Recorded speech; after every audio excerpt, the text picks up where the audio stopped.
रात का समय भाई, इस समय 7 बज रहा है। हम फद्दूपुर आजमगढ़ की धरती पे हैं, जहाँ से आखिरी बॉर्डर शुरू होता है गाजीपुर। ये उत्साह नजर देखिए, दिनेश लाल यादव निरहुआ का वचन दिया हुआ काम आज पूरा होने जा रहा है और उनका पहला कार्यक्रम है। जब से चुनाव जीतने के बाद, वादा करने के बाद, रोड बनने के बाद पहला कार्यक्रम हो रहा है। फद्दूपुर के हमारे सम्मानित लोग हैं, मैं जानना चाहूंगा जिस तरह से आज ऊर्जा देखने को मिल रही है, सांसद साहब का आगमन हो रहा है, क्या 24 आगाज में संदेश देंगे? 24 आगाज में मैं यही आम जनता को संदेश दूंगा कि एक बार पुनः हम फिर से सांसद बनाकर भेजेंगे।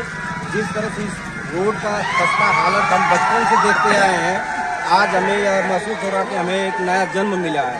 इस रोड को आज विगत 40 वर्ष में मेरी उम्र हो गई है। 40 वर्ष से मैं यही देखता आया हूँ कि मैं गड्ढे में था, कभी रोड था नहीं, लेकिन आज मुझे इतना हर्ष हो रहा है यह बताते हुए कि निरहुआ जी ने जो रोड के लिए मेहनत किया, जो काम किया, काबिले तारीफ है। और मैं नहीं, मेरी ये आम जनता, इस क्षेत्र की सारी जनता कमर कस चुकी है कि इस बार हम पुनः फिर भेजेंगे।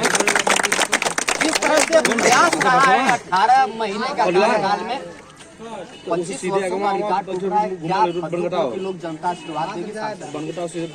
100% में 110% देने का हम लोग प्रयास करेंगे कि इस बार सांसद हम बनाएंगे, क्योंकि जो हम अब तक देखते आए हैं, सपा को भी देखे हैं, बसपा को भी देखे हैं और भाजपा को भी देखे हैं, लेकिन जो 1.5 वर्ष बनाम 5 वर्ष जो कार्यकाल है, उसमें 1.5 वर्ष का कोई तुलना नहीं कर सकता है। जो इस बार कार्य हुआ है, बहुत बेहतरीन कार्य हुआ है, कोई टक्कर नहीं दे सकता है। क्या कहेंगे ऊर्जा के साथ साथ रोड का विकास के बाद 40 साल का, वर्षों का इतिहास टूटा है और वचन के बाद पहली बार, जिस निर्माण के बाद पहली बार शख्स आ रहे हैं, 24 का चुनाव है। मैं तो ये देख रहा हूँ कि यहाँ का सांसद दिनेश लाल यादव उर्फ निरहुआ, जो इन्होंने 1.5 साल में करके यहाँ के जनता को दे दिए ये रोड। मैं लगभग, मेरी उम्र जो है 48 साल हो रही है। मैं जब से देखा तो रास्ते में कहीं इतना गड्ढा तो कहीं इतना गड्ढा। यहाँ से सांसद चुन के गए थे लोग, कुछ नहीं हुआ।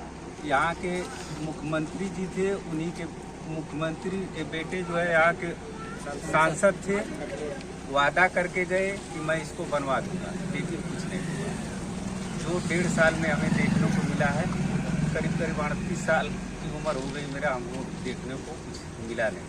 तो इसलिए मैं यही कहना चाहता हूँ, ज़्यादा कुछ नहीं कहूँगा, कि इस बार पुनः हम लोग दिनेश लाल यादव उर्फ निरहुआ को यहाँ से चुनकर पार्लियामेंट में भेजेंगे दिल्ली।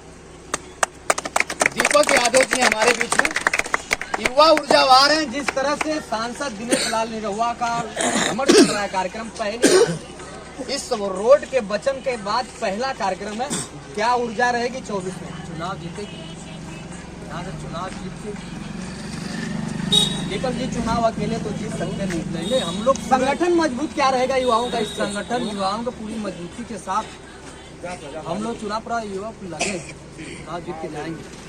2 बगल हैं, एक बगल धर्मेंद्र यादव है, तो इस बगल जैसे बिरादरी में कोई बात नहीं, जैसे काम किया है तो धरातल में जो काम किया उसी के साथ रहेंगे हम लोग ना। धरातल आज भी दिनेश लाल यादव को फोन करके तुरंत उठाए, क्या समस्या है बताइए, निदान क्या होता है, चाहे वो अस्पताल हो, चाहे रोड हो, चाहे नाली हो, चाहे नाला हो, सब फोन लगाइए, 12 बजे रात में वो रिसीव करते हैं। तो बेटा नहीं, नेता चुनना है। जी जी, बेटा बड़े संघ